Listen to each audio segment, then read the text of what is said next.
I bought a shed, I took it home, and I erected it. I bought a shed, I took it home, I'd selected it. I bought a shed, I bought a shed, I bought a shed. I followed the instructions, studied all the plans, worked day and night to get it right with blisters on my hands. And when I put the roof on and finished off the floor, I knew inside my heart of hearts I'd be ignorant no more.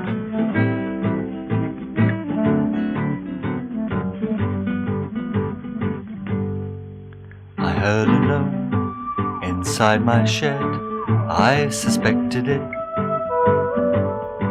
I felt a no inside my shed, I detected it. I was so scared of what he said that I rejected it. He said, forget about the tarot, the I Ching and the runes. Get down your garden centre on a Sunday afternoon. Go past the cafeteria, blast all the flower beds. If you're searching for enlightenment, straight for the sheds.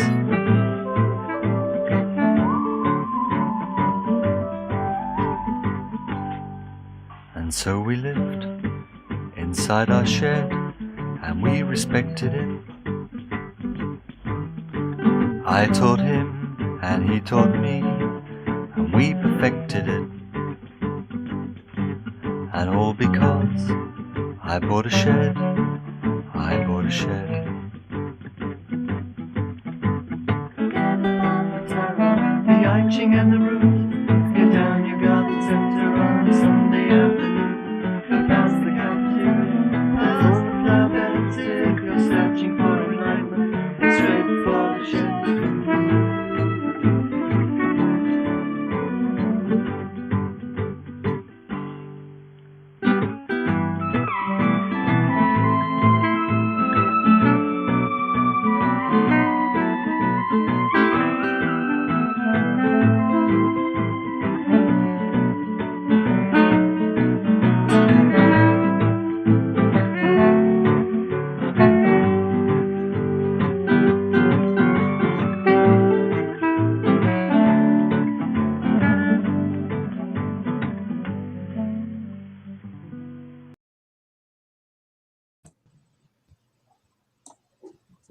Hi everyone. Hi, so welcome to our live stream discussion today. My name is Rachel Meadows. I'm the Volunteer and Community Development Manager from UK Men's Sheds. And I'm joined today by an esteemed panel of guests. Some may be familiar to you, some may not. And our session today is all about talking how sheds have been coping over the last year, supporting their members, and how they will be supporting shedders going forwards who may be experiencing a little bit of anxiety or uncertainty about getting back into the shed, socialising in groups, and how to support each other basically. So I'll just do some introductions. So we've got Patrick Abrahams from Froome Shed in Somerset. He's going to be hosting our discussion today.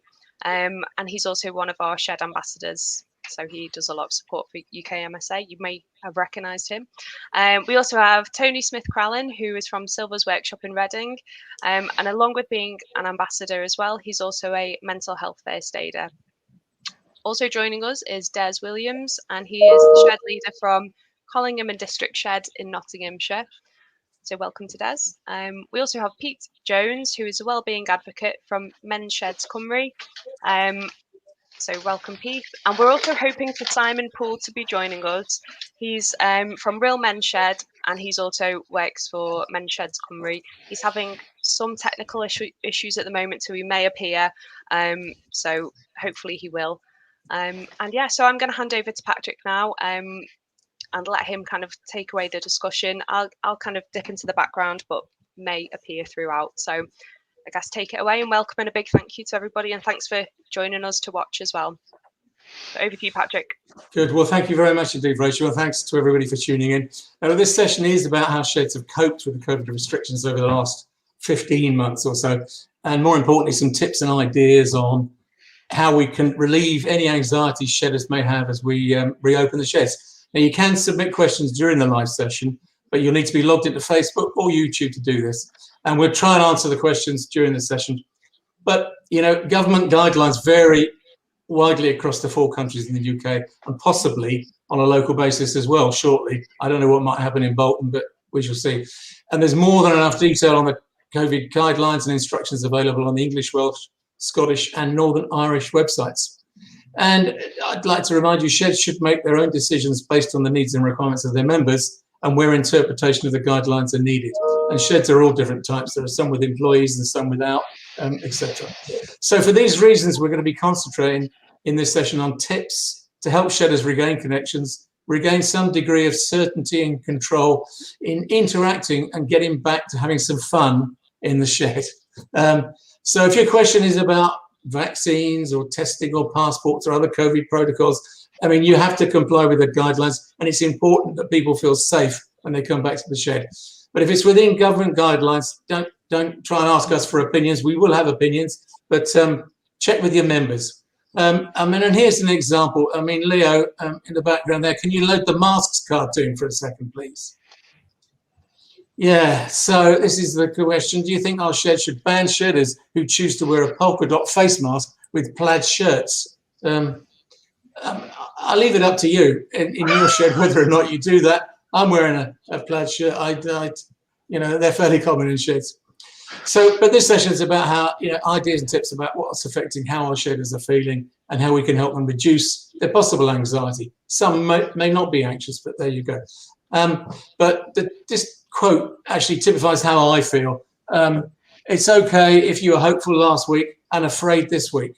You know, neither emotion invalidates the other, and neither makes you weak or foolish. So it's okay to be not okay, and it's okay, even better, to be okay. Anyway, look, enough from me. I'm going to move to Tony now. Let's go to Tony. Now, Tony, you know we don't have a bleep button on this particular I'll be piece good. Well, I saw on the preamble that it says that we should be good at things and mastery of subjects. I'm not sure what that was about. Anyway, so but what I'd like to ask Tony is, I know you've been in Reading in the Silvers workshop. You've been running a weekly Zoom call. Can you tell us, you know, how that kind of came about during the lockdown and the kind of things that happened and the kind of things that happen on those calls? Okay, we started out actually having 2 Zoom calls a week, one on a Monday morning at 10 o'clock, and it turned out that one of our members couldn't make that or other days of the week, so we ended up having one at 10 o'clock on a Thursday because he had dialysis on the other days of the week. So we started with 2 formal meetings at 10 o'clock on each morning, which lasted about an hour. We got up to, I think the most we got was 18 members along out of 70. And then somebody piped up, well, why don't you have it open every day? So in fact, our shed meeting room is open every day at 10 o'clock. And I pop up and say hello if I'm around, but the members can pop in and have a chat. And there are some guys who do regularly. I've got at least 3 guys who are widowers, who are lonely and who just want somebody to talk to. And I was on this morning at 10 o'clock with 2 other guys who can't get out, can't interact with other people. And we just had a chat, put the world to rights, complained about Wokingham's traffic and how it's screwing up the road system. And that was about it. But it ranges from all sorts of different subjects. There's no agenda. We just get on with it and have a chat. Do you find that there are some people who come on the Zoom call more regularly than actually used to come to the shed physically? No, I don't think so. It tends to be probably one guy comes more often than he would do to the shed, but that maybe his life has got less busy since lots of other things have shut down. Yeah. Because I think most of us have reduced our going out dramatically. So there are lots of different things that you were doing, sort of courses or whatever of things, but that's now gone, so you can't. You've got to stay at home, Yeah. and Zoom's there. Yeah. We were very lucky. Empty calendars, I think, is the thing, isn't it? You know. I must have one of those. Are you planning to continue Zoom calls when you reopen physically? Well, we did it. We got a grant last year from a local community fund to pay for a year's subscription, and we've just continued that this year. And so we will continue it certainly for the next. Well, we've got a 12-month subscription, so yes, it will be available. So people who can't get into the shed, they will be there. And within the shed itself, there is a Zoom camera, microphone, and you can join us in the shed if you wish, so to speak. Okay, so you're planning to do that, like Zoom into Silver's workshop? Yeah, brilliant. Into the tea space, so they can join us for tea. They bring their own tea and biscuits. I hear that some of the people were joining the call really early on the daily call. Well, I've got one guy who pops up. His earliest for a 10 o'clock meeting was 9:10. Is he's on his own for 45 minutes or not? Yeah. And I did pop in one day, and he was snoring. He'd fallen asleep. Well, look, thank you, Tony. Peter, from your North Wales, are you South Wales? I can't remember. South Wales, Patrick. South Wales. Did you Zoom for your work with the sheds in Wales? We do. Yes, we do coffee and chat meetings, which are held by the development officers. So we were doing 3 of those a week, and it's. I think, as Tony's described, some weeks better turnout than others, but it's been quite well received, and it's, as Tony's discussed, really, it's just been a catch up using Zoom as a type of technology to do it. But so we do 3 of those a week, and obviously we're looking at reviewing that now as we go forward, because we're fingers crossed we can actually see people face to face in the not too distant future. And also, one of our development officers, Chris Southern, arranges a Zoom room, which is a virtual shed, effectively, where he arranges presentations and such like. And we've had loads of interesting stuff over the months, which sheds could come and take part and learn something new, and then have a chat at the end. So yeah, we've used the Zoom stuff to great effect, I think. Pete, what kind of subjects are the most interesting for your Zoom sessions? Because I know you've been running them consistently from about last April, weren't you? Yeah, well, from my perspective, some of the stuff that Chris has put on, we had a really interesting one on the Newport Transporter Bridge, which went back to the history of that, and actually they from the archives, and they showed some original footage from the early 1900s. That was really informative. But Chris has arranged all sorts, some artists, leather workers. It really is a diverse sort of input that he's arranged, and then we're putting all that together, working with one of our the shedders who's volunteered to assist us with that. And a lot of that's going to be made available online to see. So that'll be available on YouTube, etc. So yeah, it's been really good, I have to say, really really fun and really interesting, because it is an opportunity to learn at the same time.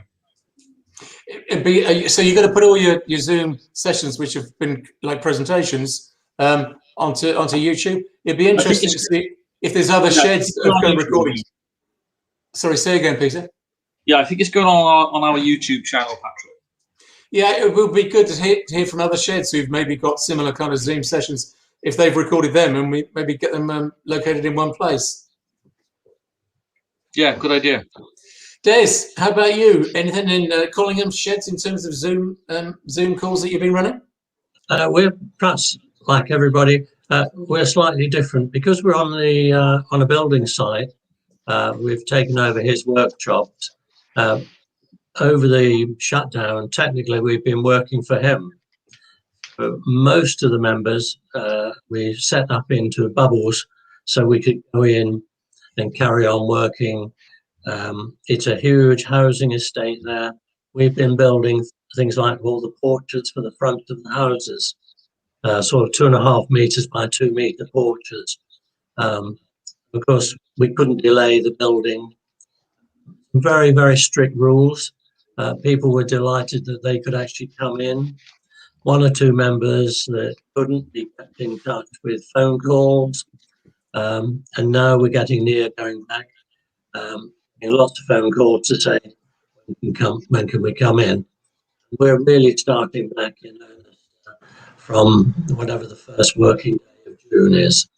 So we've had to do, it's been enjoyable to work. We're handsomely paid for it.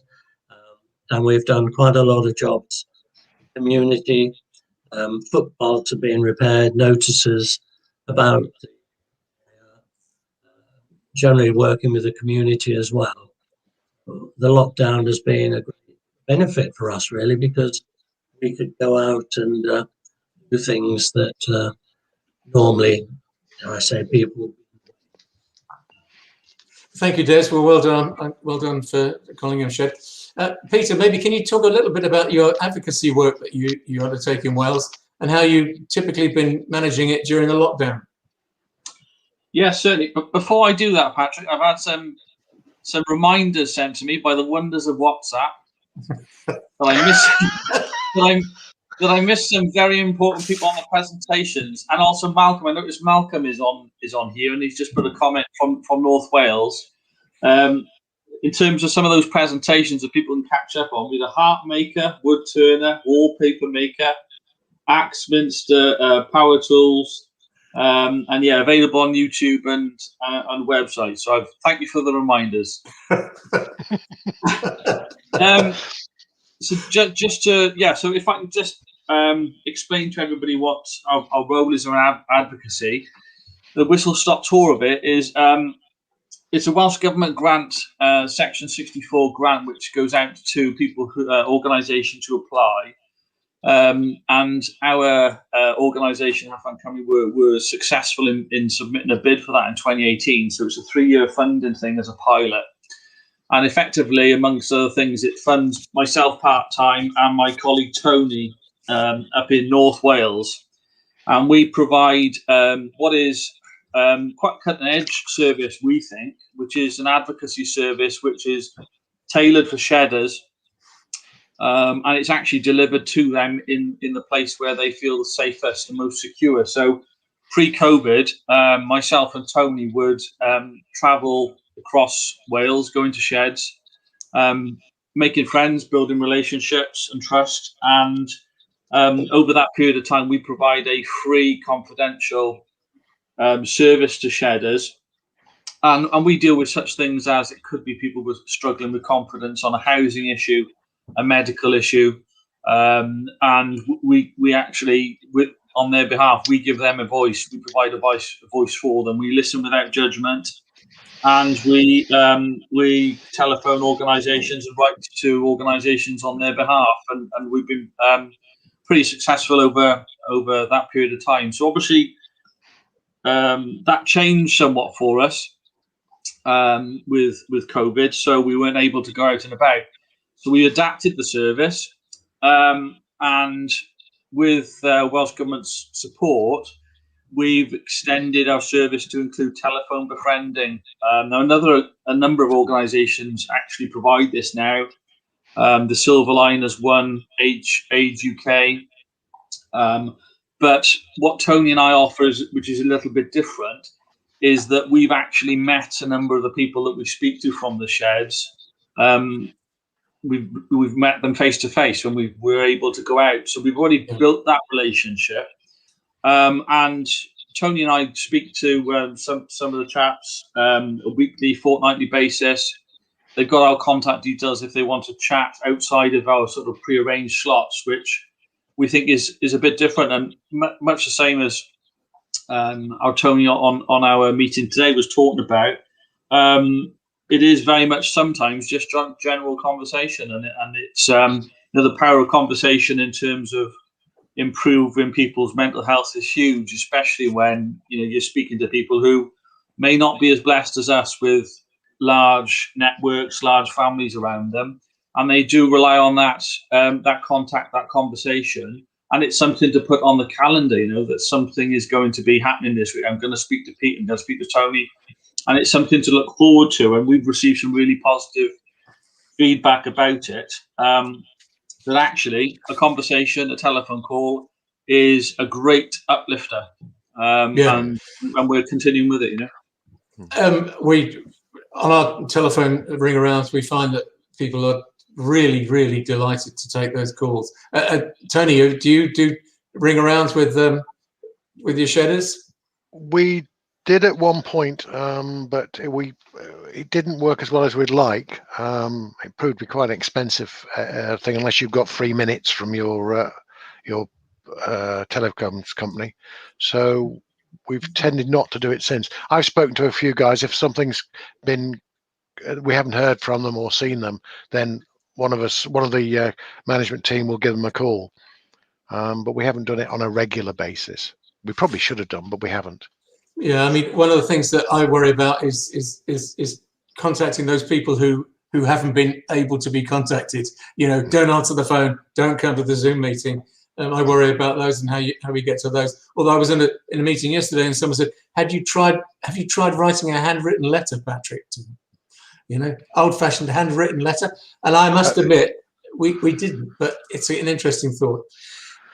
Have you seen the state of my handwriting? Yeah, I find my handwriting is kind of atrophied over the years in terms of the ability to legibly write. But Des, I think communication in Collingham is an important thing from your viewpoint. Talk to us about that and how you communicate with your shedders. Well, we as you know, the menssheds put out their monthly newsletter. We add to that. We add our own news, what's going on in Collingham, and we do try and keep in contact. We also, believe it or not, have actually used that old-fashioned snail mail. You do? I find you write to them, but you actually don't get a reply. They may send you an email to say, I've sent an email. We really try and keep in contact. Really, I have to say on a weekly basis rather than a daily basis. Even coming home today, a couple of the guys were ringing to say, one guy's just come out of hospital, advised to stay at home, lives on his own. When can he come back to the shed? And I'm saying, well, as long as you feel fit enough, we'll look after you. We've got several people that can actually do it. Let me just go around and ask people how they feel about. Do you suffer from anxiety at all, Tony? In terms Yes. of what and how's that affected you in terms of? It's all right because I don't need to leave my office. I can sit here with my map of the canals of England behind me and just chat to people on Zoom. But I have had problems I've suffered from depression on and off for 25 years, and occasionally I get to the point where I really don't want to go out of the house, and my wife pushes me, and I do go, and I enjoy myself when I get out there. But it's getting over that hump is quite difficult. I mean, I think it's quite important. People need to expect to be anxious, even if they're not normally anxious, because these are different. This is different, Yeah, and I think it will be a problem. I think we've got to make it inviting for them to come back and to feel safe. You were talking about writing to people, but we did a pamphlet about our action safety plan. Yeah. It runs to quite a few pages, but we decided that we could send them an email and most of them wouldn't open it. I send out MailChimp so that I can tell who's opened it. Yeah. And I usually get 60 or 70%, but that still leaves 30% of our members who don't ever open our emails I send. So we actually put this in an envelope and sent it to them. Good idea. And it worked. And it actually stirred a number of people we hadn't heard from to give us a phone call or an email to say that they were still with us and they were looking forward to coming back. Good. I mean, try different things. It's great, Tony. Great to hear. Sorry, Peter, you had a point. Yeah, I just wanted pick up on something that Des and Tony were talking about, and yourself there about the form of communication, and there is, I think, the value in old-fashioned paper. That a lot of the people that we're in contact with don't have a smartphone, don't have a tablet, don't have a laptop. So the form of communication isn't the same across the board. And we've done the same there, as Tony was talking about, with our newsletter. We've got the Shared Times newsletter, and that's monthly. And yes, it's available online. But for a number of our members, we have gone that route of sending either individually or a batch of them to sheds for those who want it in hard copy. And actually, it's quite nice to receive something like that in a hard copy. The one chap I've been speaking to from one of the sheds was over the moon, to see an article about him. And he shared that far and wide with his family and friends, and was joking with me that to purchase a new autograph book because he'd used them all up. But yeah, so that's a nice feeling. It's a nice feeling to feel part of the shed network. As far as the shed network is concerned, one of the things that I think is quite important during this next phase is people to be focusing outwards rather than inwards. And I think it would be good for sheds to talk to each other going forward about their plans if they've got worries. I don't know. Do you see that happening, Des? Do you end up communicating with other sheds? Very little. In fact, I spend more time trying to get 2 more sheds going. We're looking at getting a shed going at the University. And then there's another one out at Bardley. That's slightly on hold. But I'm trying to work to get 2 more sheds up and running. Spend my time. But could I stop me if it's too personal? We're talking about anxiety. I mentioned I lost my wife in November, which was something of a shock. Yeah, Des, I'm sorry to hear that. Then, of course, I've now got to go back to the shed and worried to find out that I've lost 2 members of the shed, plus one of their members' wives. In fact, it was quite handy to get together and talk and listen, and that's one of the things that I found wanted to talk about, and the other guys wanted to talk and share.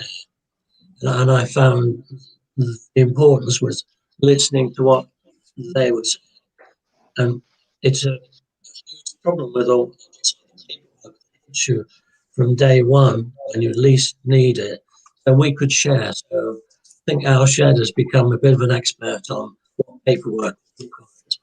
Well, I'm very sorry to hear that about you and your shedders, and well done for talking about it. And well, listening is, as you say, is really most important. Yeah. Let me move to Simon. Simon's joined us. Welcome, Simon. How are you? We can't hear you, Simon.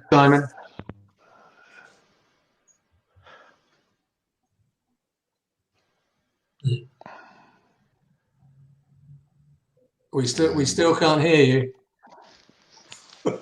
Okay. Tony, let me. You talked about the planning that you did and the information you sent out. Are you having to update that in the light of the changed, regulations? I certainly think we're going to have to, because this was written in January, and it consists basically of a risk assessment based on what we knew at that point, and then what we thought we needed to do. And I think, as now, I did a quick survey, and I think something like 95% of our members have had both jabs. Okay. And those that have only had one will be saying, I've only had one guy who said he hasn't had the jabs, but I don't know this particular member very well, so I've got to give him a ring and see why.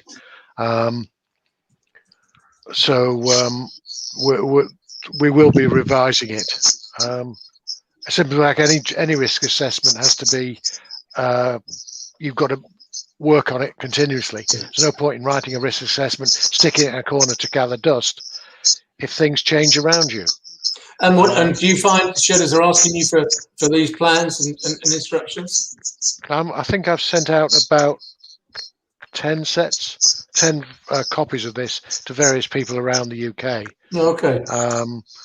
And as I've said, we, as my management team, are very conservative.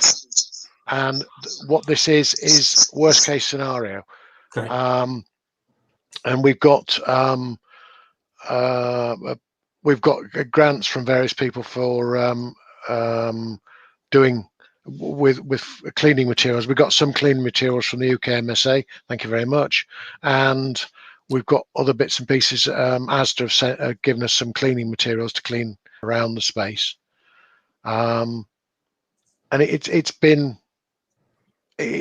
We've taken that into account, and it's. I think one of the things I've got somebody doing at the moment is cost assessments on all the equipment that's been given. Because in theory, you've got to have a piece of paper somewhere which says what each of the products does. Yeah. And I'm sure that most sheds don't have that. We have a ton of paperwork. I think we have, I would say, in the region of 200 risk assessments. Yeah. We've now moved away from what I call the B&Q type equipment. We're now heading for more expensive professional equipment. We've been very lucky doing these big jobs. We can now buy decent equipment, and it's easier for me to make it easier for the risk assessment. Yeah. Well, one of the risks I think that sheds are going to have when they go back in again is the equipment they've got has sat there for a year without moving. Things like belts and other things. We loosened everything off and turned everything off and whatever. But still, before we really start to use them and let the members loose on them, I've got a team of 2 or 3 people who are going to go in and look at every machine, check the belts, check for flat spots and all the rest of it, and make sure it all works safely before we proceed. Yeah, Tony, I was talking to a shed just this week who had an aluminium rotor off a lathe that has just disintegrated over the last 12 months. And they're looking to replace that. But I think it's really important. In fact, in Frome, we're not running the bigger machines for a few weeks because we're going to get the shedders coming back to start to check them out. And so we're specifically not running the machines for a few weeks after our opening. One of the other things that we've said is that we, I don't want to use the word certified because that would probably disbar most of my members, but we take them through a procedure to check that they know what they're doing with the machine and that they're using it correctly. Yes. Now, they haven't used these machines for 15 months. So we basically said at the start, the duty managers will all be trained again, retrained and authorized to use the machines.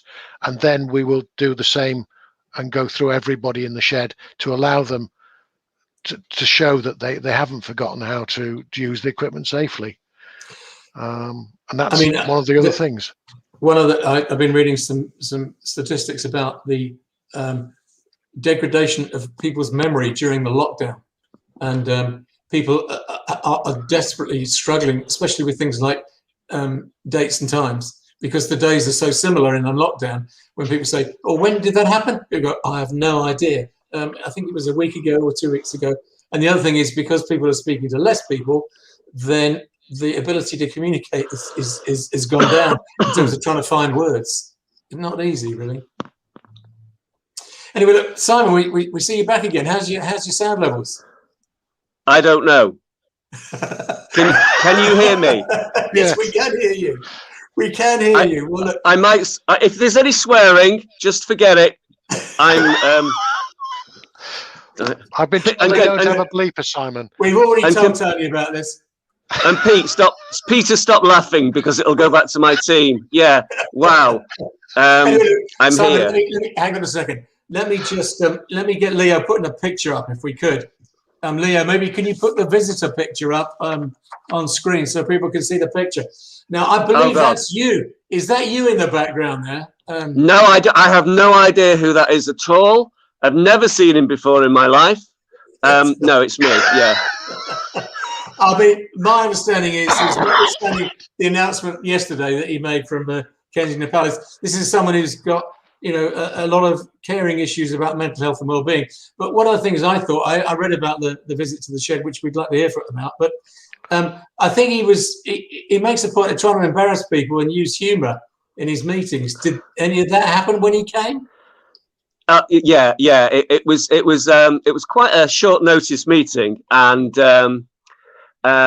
the Real Men's Shed has really developed over the last 2 years as a sort of coalition of other things. So there's a women's shed and there's another group, and they've taken over this derelict pub and they've completely renovated it.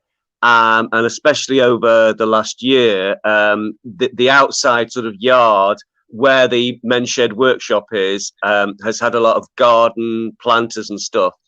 And basically, when you're waiting for the royal visit, it's a bit like waiting for sheds to open, actually, because what happens is they say, oh, he's 12 minutes away, he's landed, and then you have to wait by your sort of station, and you're not allowed to have anything working. So you've got to pretend you're looking at the router really keenly, and then he turns up and, you know, works through his things. And basically the guy that had done all the outside planters wanted to be seen to be doing the watering. But the only watering can he had was a little kid's plastic one, a pink one. So the sort of photo opportunity was Brian, sort of, who's kind of head to toe in tattoos all the way down his legs and everything, standing there with a little pink kiddie's watering can, looking like he's really busy. And so, of course, William, you know, had to make a comment saying, you know, every men's shed is obviously got to have a pink watering can. And totally broke the ice. I mean, he was really, really good. You know, Rill's a really poor area of deprivation. It's one of the worst wards in Wales. And this project is just fantastic. But of course, it was, you know, not everybody was there, and you had to sort of not move and wear your mask. So he came into the workshop, and you know how to sort of, you know, you're told that if he addresses you, you say, you know, Your Royal Highness. But one of the guys there was really nervous. This lovely guy from Liverpool called Woody. So by the time he'd got around sort of me and a couple of others, and he was introduced to Woody, Woody just went, "You all right, mate?" And there was he just covered it brilliantly. I mean, I have to say, he was really warm. He was really reassuring. His personal team were fantastic, because actually he'd been to a shed in Wales about 5 years ago, and it was November and it was blowing a gale, and I actually was standing outside trying to hang on to a gazebo to stop it blowing away. So I was kind of, you know, I had a even more muffled up than I was before. But obviously his research team are so good, because when he was introduced to me, he just said, "We've met before, haven't we?" And I thought, well, you know, last time I was standing in a hole, this time I'm wearing a mask. There's no way you know that. But he was really, really great. And, you know, the whole concept of men's sheds and the well-being aspect, it's just kind of his natural language, actually. So, you know, talking to everybody about, you know, aspirations and how they're going to tiptoe through. And then also for us in North Wales, because he used to live on Anglesey when he was with the helicopters, he was asking, you know, is there anything there? And of course, we've got 4 sheds on Anglesey. So he was really pleased to sort of know that, and you know, said, oh, I'd love to get back. But when he came the previous time, it was a kind of mind link. It was linked to a mind project as well. And you know, a lot of people that they you know, they see him on the television. Everyone's wearing masks, but he gives you fantastic eye contact. He's really warm. He really breaks the ice. He had a bit of a kick around with some of the young people who were involved outside. And it was great. I mean, you know, there's always this little thing that you will know when he's coming, because all the press will suddenly run towards you and stand there. And so everybody was really trying to sort of, you know, make sure there wasn't a fat person standing in front of them. and there were quite a couple. There's a couple of pictures where, you know, there's a fat person standing in front of me. I'm not mentioning any names, but they know who they are. And you know, I've got an elbow. But I just love the idea that either he's done his homework really well, or he's got some really good, you know, advisors, and he knows about the project, the concept, the movement. And it's just, you know, the next time he goes somewhere, he'll be just as au fait with everybody. It was brill. I mean, I think use of humour, the warm welcome, you know, knowledgeable, and the face-to-face communication is absolutely critical. I think, you know, we need humour going forward. You know, we need this stuff. Pink watering cans, etc. I've seen a picture of the guy with the pink watering can. We must get that posted somewhere. It's the guy with the pink watering can. I mean, he's got eyes tattooed on his knees, says Brian, and you're thinking if there's anything that doesn't look right, it's that.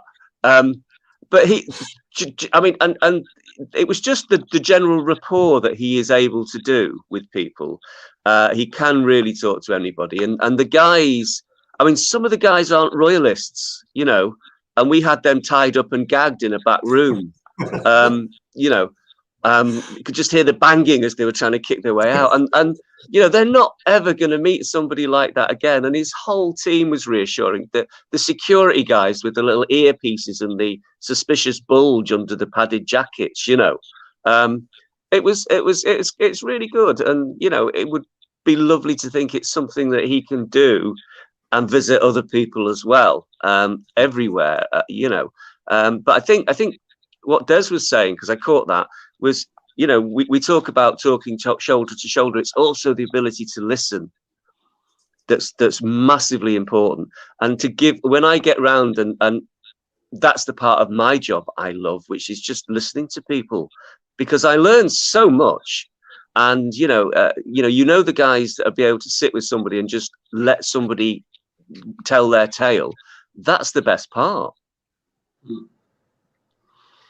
I find that they want you're listening or somebody, that person is telling their story, but you can tell there's somebody further hopping on one foot because they have a story. They want you to go to them and listen to them, share that amongst the other members. It's so very good.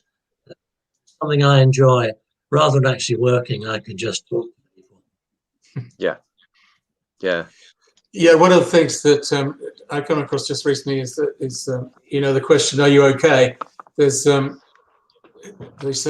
suggestion was, don't ask if people are okay. Say, "Are you okay currently? Are you okay now? Are you okay today?" Because that gives people the chance to say, "Well, I used to be okay, but I'm not quite okay now," and gives them a chance to speak without too much anxiety. But as you say, listening is the key issue, I think. Yeah. Every day is a new day, isn't it? And I mean, I'm going to say this. It might not be very appropriate, but I'm going to say it. There's a chap in Llangefni at the shed there, and he's had, well, this was last year. He'd had a colostomy bag, and he's an ex-Navy guy. He's an ex-sea captain. He's been around the world. You know, the stories are fantastic. And I said, "Oh, I'm sorry to hear that. Are you okay?" And he said, "Yes." He said, "It's just the knowledge that I'll never be able to have a really good again."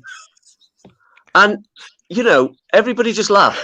The relaxation was, we can talk about this now. We don't have to, you know, dance around the subject. We can talk about Keith's colostomy bag because he can. Yes. And, you know, but that kind of warmth and that sort of there's a gentleness to being able to talk like that. Yes. Can I make perhaps a comment on a similar vein? People have come to us and they have prostate cancer, and you know, they're really worried about talking to us, and we're sitting around the table having a coffee, and I sort of approach the subject casually and say, "Well, you know, it's got this problem." Out of, let's say, 9 or 10, so we say half stood up and said, "What do you want to know about it?" Yeah. Then he would ask questions.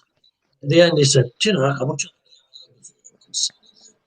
know so much more about it now," because he was, I guess, thinking he was now at death's door.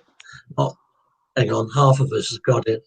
We're planning to go off, another few years anyway, So it really put his mind at rest, and I think that's the sort of thing. By listening, picking up on that, we can take that forward.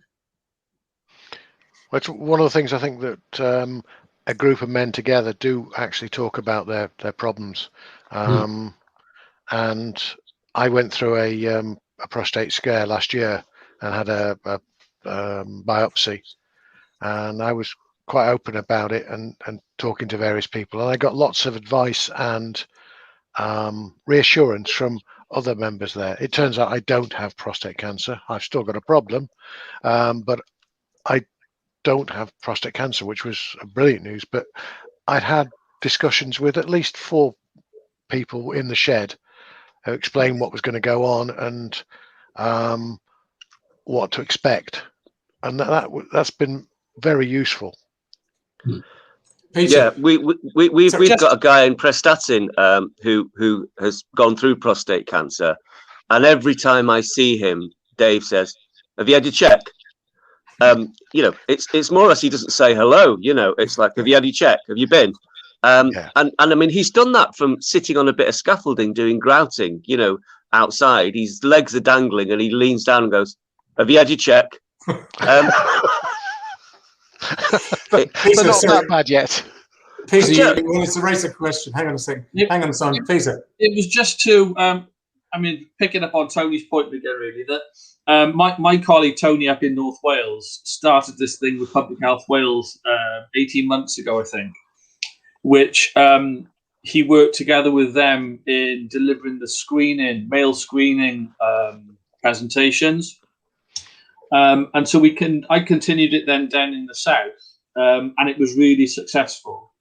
And actually picking up on Si's point about the humour around it. One of the funniest kind of meetings or conversations I've been to was at one of our sheds where Public Health Wales had come and there was a conversation around the table, and they were handing round the poo tester or whatever for the bowel cancer test.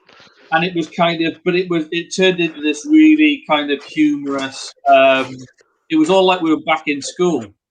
It was very it was very kind of schoolboy, a laugh and a joke.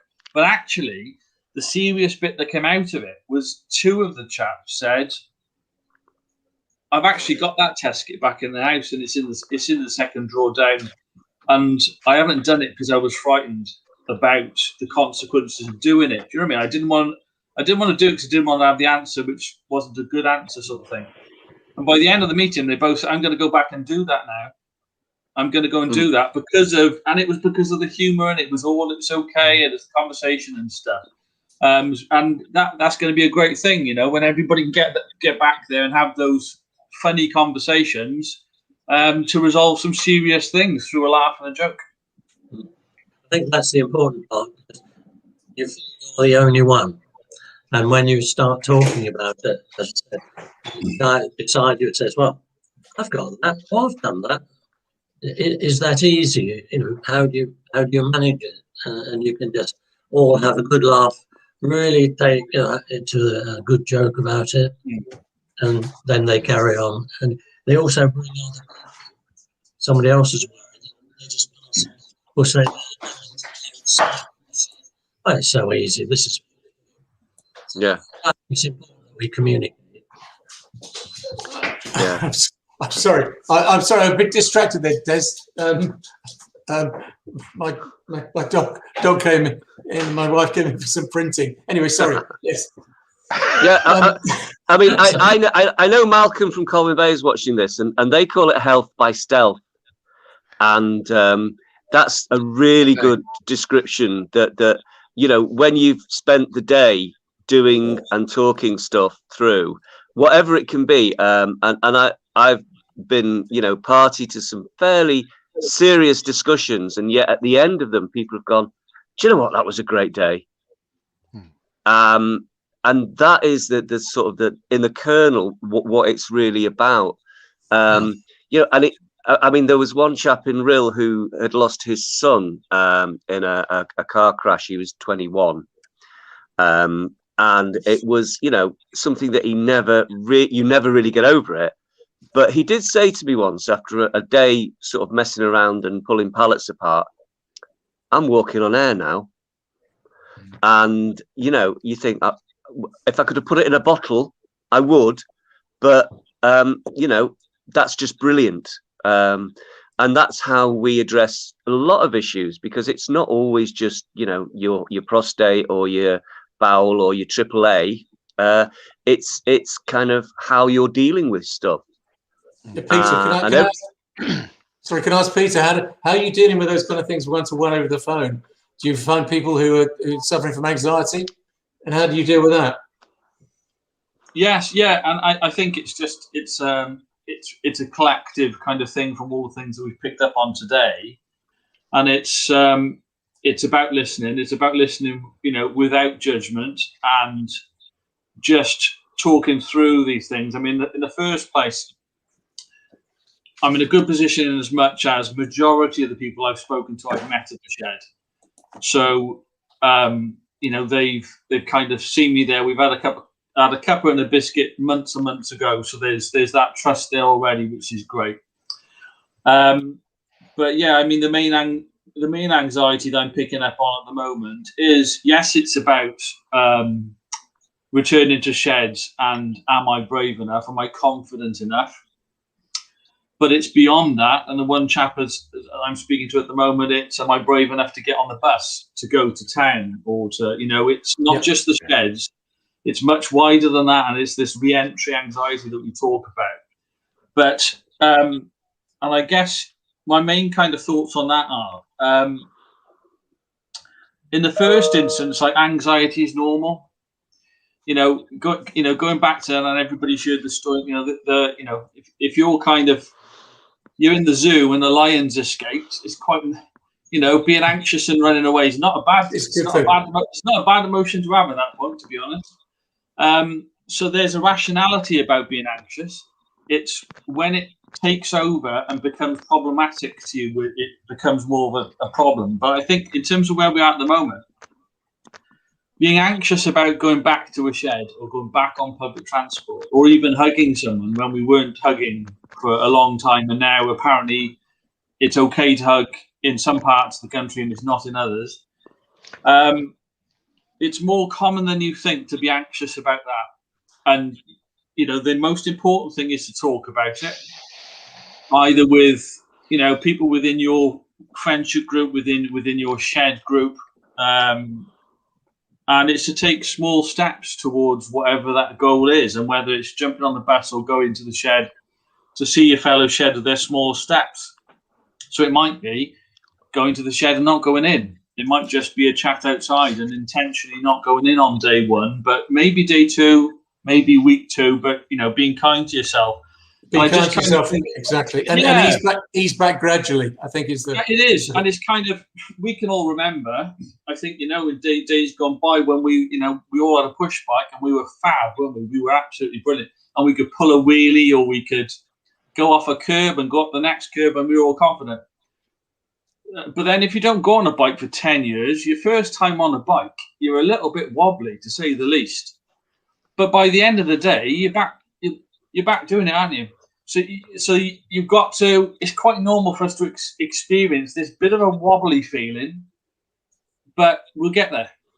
Good, Peter. Let me go around. Tony, have you got a kind of a tip or an idea or an important piece of suggestions to shedders going forward when we reopen?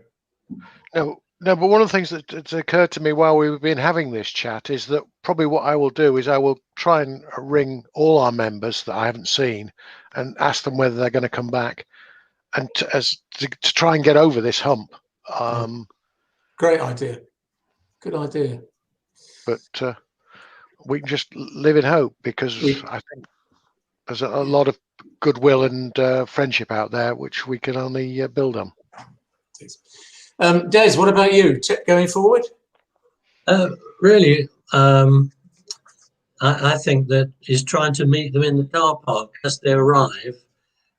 We're pushed for car park space, so I sometimes act as the car park attendant, but when they arrive, then I can have a chat straight away. Come in, have a coffee. Let's go and talk. Get them going, and then I'll be in 10 minutes because so and so are coming back.